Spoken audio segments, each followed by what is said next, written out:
পূর্ব বর্ধমানের জামার গ্রামে অনুষ্ঠিত হলো বছরের বহু প্রতীক্ষিত ঝাপান উৎসব তথা মনসা পুজো। এই পুজোকে নিয়ে জামার গ্রামের দক্ষিণ গরিবপাড়ার উদ্দীপনা ছিল মানুষের মধ্যে চোখে পড়ার মতো।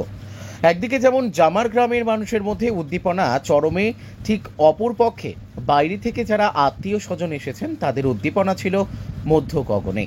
সবকিছু নিয়মাচার বিধি মেনে দেবীর আরাধনা যখন চলছে, তখনই দেবীর নামে যারা মানত করেছেন জামার দক্ষিণ গরিবপাড়ার, তারা দণ্ডি কাটার মাধ্যমে নিজের মনস্কামনা পূরণ তথা দেবীকে সন্তুষ্ট করার চেষ্টা করেছেন। এই দেবী মা মনসা ঐতিহাসিক প্রেক্ষাপট তথা মনসা মঙ্গল কাব্য থেকে জানা যায়, সেই চাঁদ সওদাগরের কাহিনীর সময় থেকেই দেবীর পূজিত হবার ঘটনা। আজ কিন্তু দেবী খুবই ভক্তি ও নিষ্ঠার সহিত পূজিত হলেন জামার গ্রামে। এই পুজোকে কেন্দ্র করে বড় সামাজিক অনুষ্ঠান না হলেও মেলার পশুরা কিন্তু জাঁকজমকভাবেই ছিল। পুজোর শেষে পাঠা বলির মাধ্যমে দেবীকে সন্তুষ্টই হোক বা নিজের মনস্কামনা পূরণ, দেবী এখানে ভক্তদের সবসময়ই পাশে থাকেন। ভক্তদের এটাই বিশ্বাস। প্রত্যেক বছর এই ভাদ্র মাসে নবমীর সময় এই পুজোটা কিন্তু হয়ে থাকে। তো এই পুজোটা দেখার জন্য বা পুজো করার জন্য আমরা কিন্তু সারাটা বছর অপেক্ষা করে থাকি। শুধু আমরাই নয়, প্রতিটা মানুষ দূর দূরান্ত থেকে এখানে পুজো দেখতে আসে।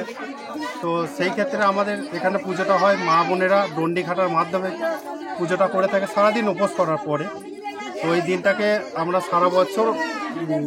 সারা বছর অপেক্ষা করি এই দিনটাকে পাওয়ার জন্য। আপনাদের কি আর কিছু সামাজিক অনুষ্ঠান ওই পুজোর মাধ্যমে হয়ে থাকে? হ্যাঁ, সামাজিক অনুষ্ঠান বলতে স্যার এখানে মেলা খেলা, তারপর দূর দূরান্ত আমাদের ছেলেরা যে যেখানে থাকে সব আজকের দিনটার জন্য অপেক্ষা করে থাকে। তো মাকে খুশি করার জন্য শুধু ফলমূল নয়, ছাগল বলি দিয়েও কিন্তু আমরা মাকে সন্তুষ্ট করতে পারি। বাংলার ইতিহাসে মনসা পুজোকে কিভাবে ব্যক্ত করবেন? প্রথমত বলতে গেলে আপনাকে আমি একটা কথা বলি, এখানকার পুজোটা 150 বছর পূর্ণ হলো। আমাদের সেই বাপ ঠাকুর দাদাদের আমল থেকে এই পুজোটা চলে আসছে। তো আপনি যদি এখন বলেন যে কিভাবে আমরা আনন্দ উপভোগ করছি, বাংলায় একটা প্রবাদ বাক্য আছে না, ছবি কথা বলে। তো আপনি সেই ছবি থেকে বুঝতে পারছেন যে আমরা কতটা। মনসার একটা যোগ সাজেশ আছে, বলা যায় যে তথাকথিত যে সাপের উপদ্রব কমাতে মা মনসার পুজো করা হয়। কিভাবে ব্যক্ত করবেন এই বিষয়টাকে? হ্যাঁ,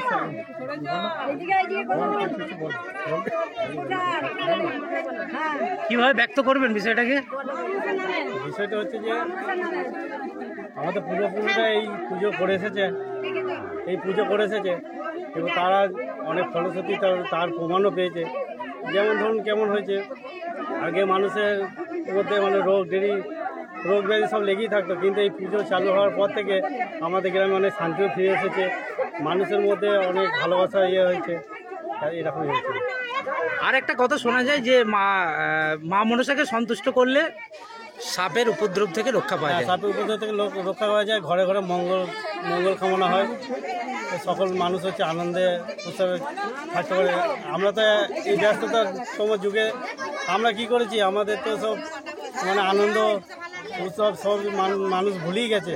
তাই এই কটা দিনের মাধ্যমে আমাদের কি হয়, সমস্ত গ্রামের আশেপাশে আরও ধর্ম বর্ণ নির্বিশেষে সমস্ত মানুষ এসে জড়ো হয়, আমাদের মেলায় সামিল হয়, যাতে করে কি আমাদের এখানেও সমস্ত ছড়িয়ে পড়ে মা মানুষের মাহাত্ম সবারই ঘরে ঘরে থাকে। আপনাদের যে মনসা পুজো বাইরে থেকে কিরকম লোকের সমাগম থাকে? বাংলায় একটা প্রবাদ বাক্য আছে না, যে ছবি কথা বলে। তো আপনি তো বুঝতেই পারছেন ছবি দেখে যে কতটা আনন্দ উপভোগ, কতটা উত্তেজনা সেই ছবির মাধ্যমে আপনি বুঝতে পারছেন। সেটা এতটা আমরা যে আনন্দিত, আর সারা বছরের জন্য আমরা শুধুমাত্র এই দিনটিকে আমরা অপেক্ষা করে থাকি। কবে থেকে মনসা পুজো চালু হয়েছে কিছু জানা আছে? কিছু বলবেন এই বিষয়ে? ঘটনা বলতে গেলে বেহুলা লক্ষিন্দার চাঁদ সওদাগরের কাহিনী কারো অজানা নয়। ঠিক। আমাদের এই মন্দিরে পুজো হচ্ছে আনুমানিক 150 বছর। বাপ ঠাকুর দাদার আমল থেকে পুজোটা হয়ে আসছে। তো এই পুজোটা হওয়ার আগে আকাশে বাতাসে আমরা কিন্তু খবর পেয়ে যাই মায়ের, আর মায়ের চরণে আমরা কিন্তু সব সময়কার জন্য পড়ে আসি। যাই হোক, আর বেশি কিছু বলবো না, মা যেন সবাইকে ভালো রাখুক। আপনার নাম পরিচয়? আমার নাম উজ্জ্বল গাদি, জামার দক্ষিণপাড়া, পূর্ব বর্ধমান।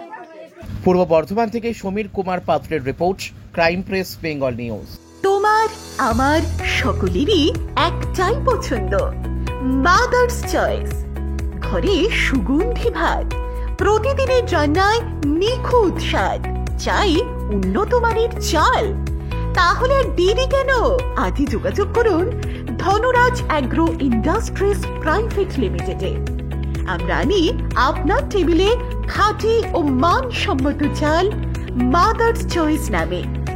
একবার ব্যবহার করুন, আর ফিরে তাকাতে হবে না। বিশ্বাসে গড়া গুণগত মানে সেরা মাদার্স চয়েস। মা যেমন চান, চাল তেমনই। যোগাযোগের জন্য এখনই কল করুন 8509752023 এই নম্বরে। মাদার্স চয়েস শুধুই সেরা নয়, সবার প্রথম পছন্দ। চাল মানে পূজা গোল্ড, মিনিকেট, রত্না, স্বর্ণ 10-10 আর দুধের স্বরের বিশুদ্ধতা। একবার খেলেই বুঝবেন আসল স্বাদ। MS তারা শঙ্করী অ্যাগ্রো প্রোডাক্ট, বিশ্বাস আর গুণমানের নাম।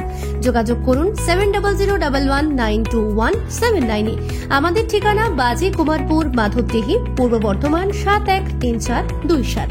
পূজা গোল্ড, প্রতিদিনের পাতে সোনার স্বাদ। এখন সোনার গয়নায় বিশ্বস্ত নাম NPS জুয়েলারি। আধুনিক ডিজাইন, খাঁটি সোনা আর সঠিক দাম সব একসাথে পাবেন এখানে। বিয়ে হোক, উপহার হোক অথবা নিজেকে উপহার, NPS জুয়েলারি সব সময় আপনার পাশে। আসুন কালীতলা বাজার, শ্রীপুর, বদনগঞ্জ রোড, কামারপুকুর, হুগলি। বিস্তারিত জানতে ফোন করুন 6296152576 এই নম্বরে। NPS জুয়েলারি, বিশ্বাসী আমাদের পরিচয়।